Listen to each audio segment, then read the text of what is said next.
ലോകത്ത് നിരവധി സംഘർഷങ്ങൾ അരങ്ങേറുമ്പോഴും നല്ല സുഹൃബന്ധം നിലനിർത്തുന്ന രണ്ട് നേതാക്കളാണ് നരേന്ദ്രമോദിയും ബെഞ്ചമിൻ നെതന്യാഹുവും. നരേന്ദ്രമോദി ഇന്ത്യയുടെ പ്രധാനമന്ത്രിയായിരിക്കുമ്പോൾ നെതന്യാഹു ഇസ്രായേലിന്റെ പ്രധാനമന്ത്രിയാണ്. ഒരു വർഷത്തിന്റെ വ്യത്യാസത്തിലാണ് ഇരുവരും ജനിച്ചത്.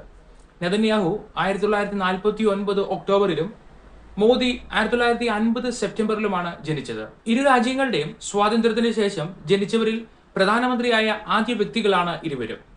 ഇരുവരും വലതുപക്ഷ രാഷ്ട്രീയത്തിന്റെ വക്താക്കളും ഒരുപോലെ ഭീകരവാദത്തിന് എതിരെ ശബ്ദമുയർത്തുന്നവരുമാണ്. ഒരു മതവിശ്വാസത്തിന് അധിഷ്ഠിതമായ രാഷ്ട്രം കെട്ടിപ്പടുക്കുക എന്ന വിശ്വാസം ഇരുവർക്കുമുണ്ട്. സവർക്കറുടെ ആശയം പിന്തുടരുന്ന രാഷ്ട്രീയമാണ് മോദിയുടേതെങ്കിൽ ജബോട്ടിൻസ്കിയുടെ ആശയം പിന്തുടരുന്ന രാഷ്ട്രീയമാണ് നെതന്യാഹുവിൻ്റേത്.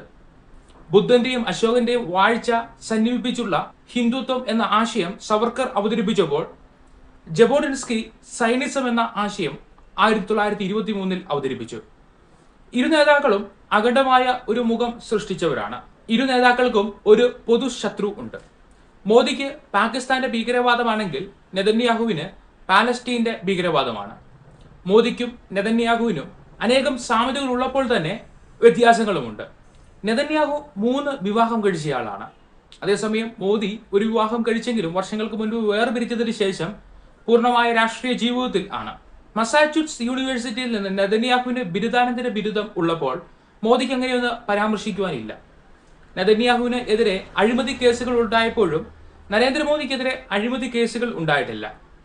ഇന്ത്യയിലെ UPA ഗവൺമെന്റ് എന്നും ഇസ്രായേലുമായി അകലം പാലിച്ചു നിന്നപ്പോഴും BJP സർക്കാർ ഇസ്രായേലുമായി അടുപ്പം സൃഷ്ടിക്കാനാണ് എന്നും ശ്രമിച്ചിട്ടുള്ളത്. 70 വർഷങ്ങൾക്കിടയിൽ ഇസ്രായേൽ സന്ദർശിച്ച ആദ്യ ഇന്ത്യൻ പ്രധാനമന്ത്രിയാണ് നരേന്ദ്രമോദി. 2017 ജൂലൈയിലാണ് ആ സന്ദർശനം നടന്നത്. അതേപോലെ നെതന്യാഹു ഇന്ത്യ സന്ദർശിച്ചതും നരേന്ദ്രമോദി പ്രധാനമന്ത്രി ആയതിനു ശേഷമാണ്. ഇസ്രായേലിൽ യോഗ വളരെ പ്രശസ്തമാക്കിയതിൽ നരേന്ദ്രമോദിക്ക് വലിയ പങ്കുണ്ട്. SPG ഒരുക്കുന്ന സുരക്ഷാ വലയത്തിൽ Range Rover, Mercedes Benz S650 എന്നീ വാഹനങ്ങൾ ആണ് നരേന്ദ്രമോദിയുടെ ഔദ്യോഗിക വാഹനങ്ങൾ. ആക്രമണങ്ങളെ പ്രതിരോധിക്കാനുള്ള VR10 ലെവൽ സുരക്ഷാ സംവിധാനം ഈ വാഹനത്തിന് ഉണ്ട്. നെതന്യാഹുവിന്റെ ഔദ്യോഗിക വാഹനം ഔഡി A8L ആണ്. ആധുനിക രീതിയിലുള്ള ഒരു കവചിത വാഹനമാണ് ഇത്. ബോയിങ് 777-300 ERSന്റെ എയർ ഇന്ത്യ 1 എന്നറിയപ്പെടുന്ന വിമാനമാണ് നരേന്ദ്രമോദിയുടെ ഔദ്യോഗിക വിമാനം. കൂടാതെ M18 ഹെലികോപ്റ്ററുകളും അദ്ദേഹത്തിന്റെ ഗതാഗതത്തിനായി ഉപയോഗിക്കുന്നു. തെരഞ്ഞെടുപ്പിനെ അഭിമുഖീകരിച്ച് പാർലമെന്റ് അംഗം ആകുന്നയാളാണ് ഇന്ത്യയുടെ പ്രധാനമന്ത്രിയാകുന്നത്. ഇന്ത്യൻ പ്രധാനമന്ത്രി സർക്കാരിന്റെ തലവനാണ്. എന്നാൽ ഇസ്രായേലിൽ സെനറ്റിലേക്ക് തിരഞ്ഞെടുക്കപ്പെടുന്ന ഒരാളെ ഇസ്രായേൽ പ്രസിഡന്റാണ് പ്രധാനമന്ത്രിയായി നിയമിക്കുന്നത്. 2014 മോദി പ്രധാനമന്ത്രി പദവിയിലെത്തിയത്. 1996 നെതന്യാഹു ആദ്യമായി ഇസ്രായേലിന്റെ പ്രധാനമന്ത്രിയായത്.